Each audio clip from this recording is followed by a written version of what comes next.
Melissa Barclay, your host of The American Dream, and I'm excited to show you Connor Prairie today, right here in my hometown of Fishers, Indiana. Come on, let's go explore.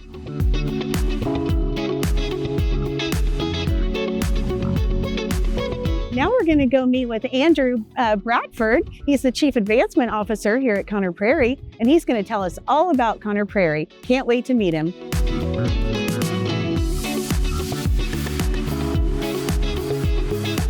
Well, hi, Andrew. Melissa, how are you? Good. How are you doing? Good to see you today. Good to see you too. Thank you so much. Absolutely. Welcome to Connor Prairie. We're really excited to show you around Prairie Town, show you a little bit about what our neighborhood is like. Does that sound good? That sounds awesome. Thank you. Let's do it.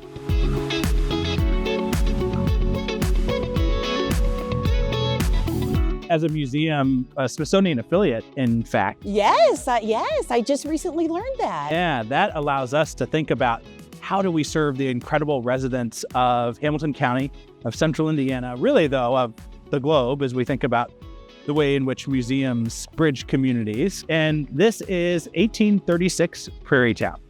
And what you have here, Melissa, is a composite village that we use to teach people about the past. Because from our perspective, the past is what we need to understand in order to make sense of the present and to hopefully shape a much brighter future. So much of what we do is grounded in a celebration of the human spirit. And so we've got everything from our historic villages like this to Symphony on the Prairie, which is an incredible partnership. I love that. Yeah, the Indianapolis Symphony Orchestra and Connor Prairie have been partnered for over 40 years. And what we do out here in terms of the performances is second to none, right? It's just an incredible way for people to be immersed in nature, but to enjoy the sounds of the symphony, right? Oh, it's a spectacular event. Spectacular. Yeah, I love it. Oh my gosh, and the glorious Fourth. The glorious Fourth, when you've got the National Guard out with their cannons, when you've got professional fireworks shows taking place. What about your other upcoming event, History on Tap? Oh, right around the corner, Yes. right? And so this is so much fun. So talk about a time in which our interpreters get to flex another muscle. So this is a time for us to say, how do we meet our guests where they are? And maybe you have kids and you come to Connor Prairie, maybe you don't have kids and you're not sure how it is that you're going to step into the story with us here. Well, with History on Tap, we bring over 40 different brewers from all across the Midwest. And you get to enjoy a beer festival on our 1,046 acres, right? Yeah.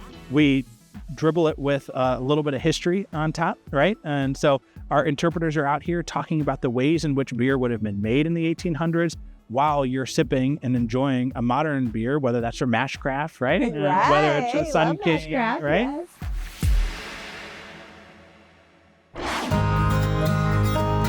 So I understand that you have some workshops here as well. So can you tell us a little bit about that? Oh, we love this. So everything we do from a historic perspective, all of the trades, so whether that's blacksmithing, whether that's pottery, whether that's woodworking, all of these trades exist in the historical context as well as the present day, Melissa. So you can sign up and you can come into one of our classes and you can understand how the tools, many of them stayed the same as they were in the 1800s, how have some evolved, but how are these trades being used today to do things like build community?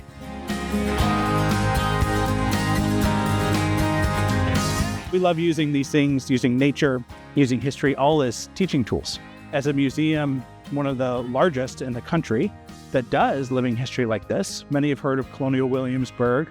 We are among the ranks of that exact location. And so we have the pleasure of welcoming almost 500,000 people onto the grounds every year. Oh, that's great. Yeah. And we're embedded in the 4th grade education system because our founder, Eli Lilly, really wanted to make sure that we were teaching history in a way that books cannot. And so many of us, myself included, sitting in a classroom, reading a history book is a challenge for me, right? But if I can step into the story at Connor Prairie, if I can join Dr. Campbell in his house, if I can be out in the garden with him and his friends harvesting the bounty, understanding the ways in which crops were used, the ways in which animals were used, the way in which community was built, right? If I get to step into that moment with them, then I can build a deeper appreciation of the past.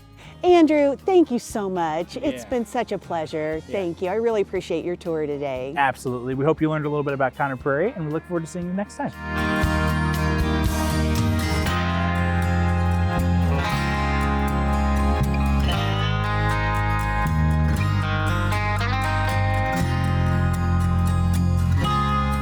Thank you for joining us on our journey today through Connor Prairie. I hope you've enjoyed it as much as I have.